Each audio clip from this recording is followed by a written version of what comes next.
Hey everyone, back tuning into today's video. I found myself with a spare day today. I was hoping to do the second of three autumn updates today, get all the seasonal models together and see what we're all showing for the coming season for autumn 2014. Unfortunately I can't do it because we're one model short, the Jams Tech IOD model. I rate that model quite highly, so I don't want to do the video without it, so I've got to delay the autumn update, the second autumn update, until next Sunday. You will be able to see it here at Gazwell this next Sunday, but today I thought we'd have a look at the JMA model.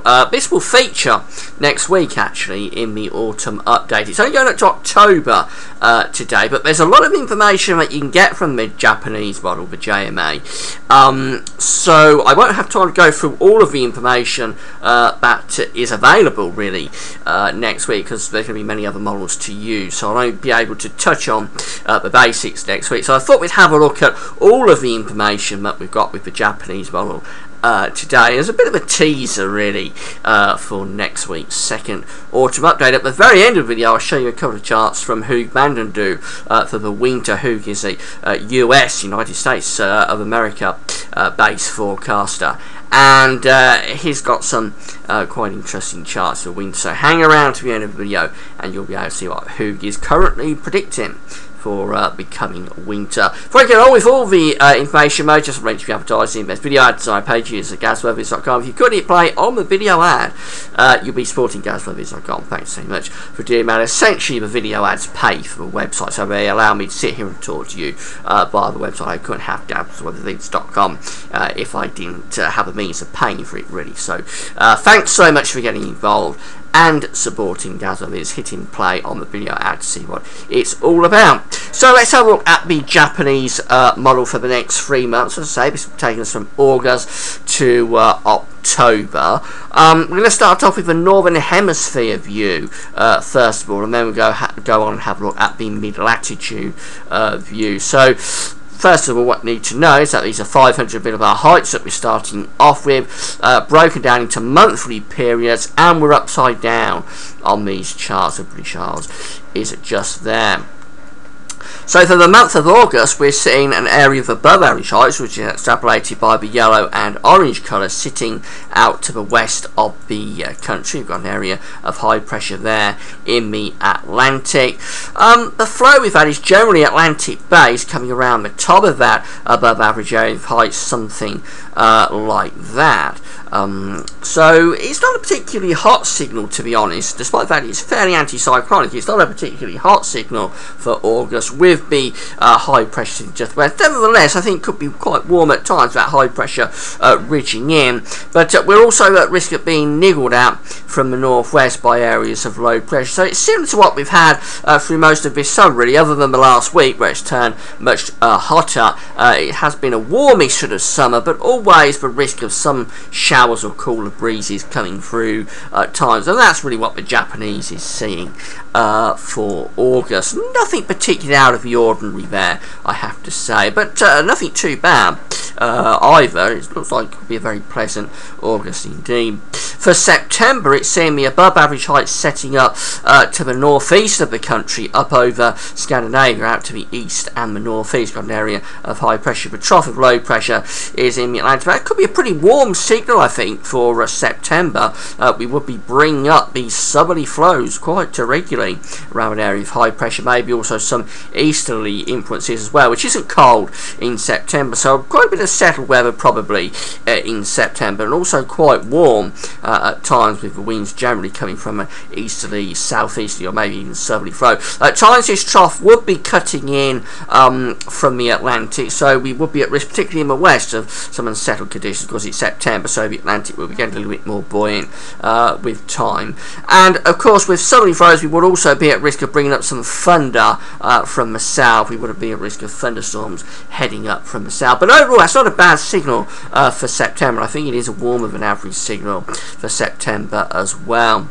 And then going through to October, the final month of the 3 monthly period, and we get above average heights then setting up around and to the south and over British Isles. So you have to say that for the 3 months as a whole, we're looking at a lot of sort of above average heights, a lot of anticyclonic influences, and that's pretty warm as well, I think, for October, because the wind again coming up around that area of above average heights is generally from a southwesterly sort of direction. So again, it's not a cold signal. There's deep trough of low pressures in the Atlantic, but really being held at bay, I think, by that above average area of heights. So for the 3 months, August, September, October, a strong signal for heights to be quite strong around the British Isles. There's no particular signal here for deep areas of low pressure at any particular point. Of course, these are anomalies stretched out over a monthly period, so it's not going to be this straightforward on a day-by-day basis. But certainly for the 3 monthly period, a lot of anticyclonic influences, and the anticyclone is very often in a position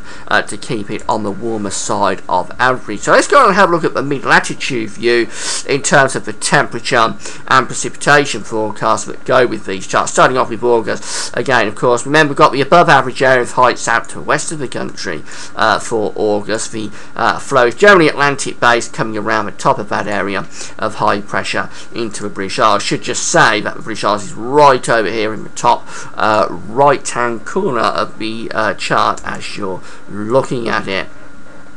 So the temperature forecast for August indicates that we're in those cream colours, so yeah, we're a little bit above average, not a strong signal for a hot month, but certainly on the warmer side of the average, with anomalies around 0 to 1 degree above average. So quite a warmish August with that high pressure ridging in at times. In terms of the precipitation forecast, very pleasant. We're coming out on the drier side of average there again in those creamy colours. So a warmer than average and a drier than average August being predicted by the JMA. Again, remember, we would be at risk at times of seeing winds coming in from the northwest around the top of that high pressure. It's not continuously warm and dry signal, but overall a pretty decent looking month. You can actually see the wind arrows on these charts, very useful charts. So by the way, you can find all the links to the Japanese model on my links page, but I don't know if you can make this out. The wind flow for the month is generally expected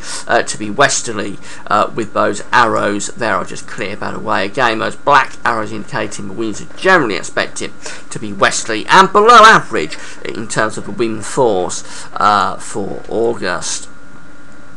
Let's go on and have a look at September next in a little bit more detail. And again, this is the 500 millibar height anomaly signal for September, and you can't really see it, but the area of high pressure, remember, is sitting up here to the northeast. So we currently got that trough of low pressure out in the west. I said we're at risk of seeing easterly, southerly or southeasterly influences through much of the month, and in September that's a fairly warmish sort of signal.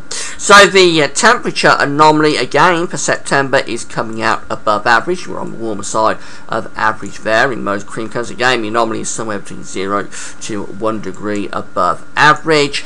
And in terms of the precipitation forecast, a little bit interesting actually, because it's seen a slightly precipitation anomalies coming out slightly wetter than average, particularly to the north, near normal perhaps to the south, but I think overall that's a little bit of a wetter signal for September. And I'm quite surprised at that actually, with high pressure up to the northeast. You're expected to be a fairly dry sort of month, but I can only think that what's happening here is that we're being attacked at times from a trough of low pressure in the Atlantic, and possibly at times we're bringing up thunderstorms and thundery conditions from the south. So maybe not quite as straightforward a September as it appears on paper, but certainly in terms of a temperature signal, it's pretty strong to be a warmer than average month. Here is the arrows, the wind arrows, showing the mean wind direction and strength for September. Probably can't make it out, but I can tell you that the mean wind sort of arrows are generally from a southerly type direction there. across the country. So I think that is probably bringing up some thundery conditions at times. That explains why it's a slightly wetter month than you would expect. Also in those pale blue colours there with wind arrows indicating wind strength again is expected to be slightly less than average. Not a particularly windy month coming up in September.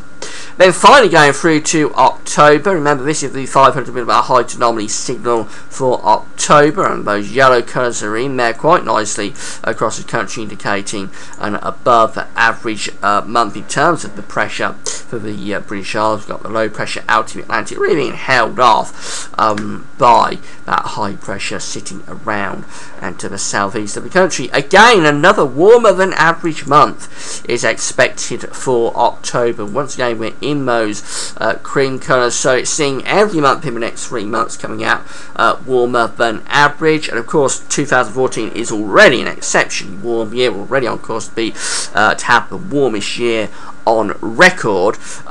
This will only confirm things further, locking us in further to this warmth. So if this is right, by the time we get through to October, it will be very, very probable, I think, that we're going to come away with the warmest year on record for 2014.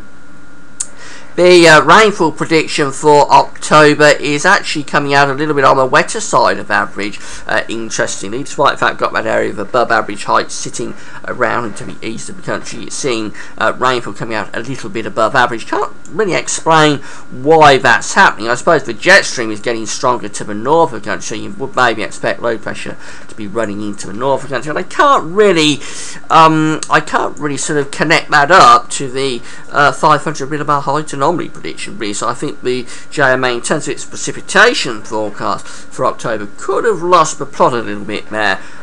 If that height anomaly prediction comes off with the above average height sitting right over the top of the country, I would expect a drier than average signal there for October, unless of course we're getting a very wet spell at some point within the month. Remember, that 500 millibar height anomaly prediction is an anomaly for the month, but that doesn't preclude vast sort of differences in that signal, and it could be that you could have, say, 3 weeks under that ridge of high pressure above average heights, and then the final week could turn incredibly unsettled. Wouldn't be enough to take that away as the anomaly for October, but it would be enough if it turned unsettled enough in the final week, if it turned wet enough, to come away with slightly above average rainfall. So you always have to be keeping that in mind with these anomaly predictions, that they are anomalies and sometimes they don't tie up all that well, and the reason is that you're getting periods that are of extreme sort of conditions that are offsetting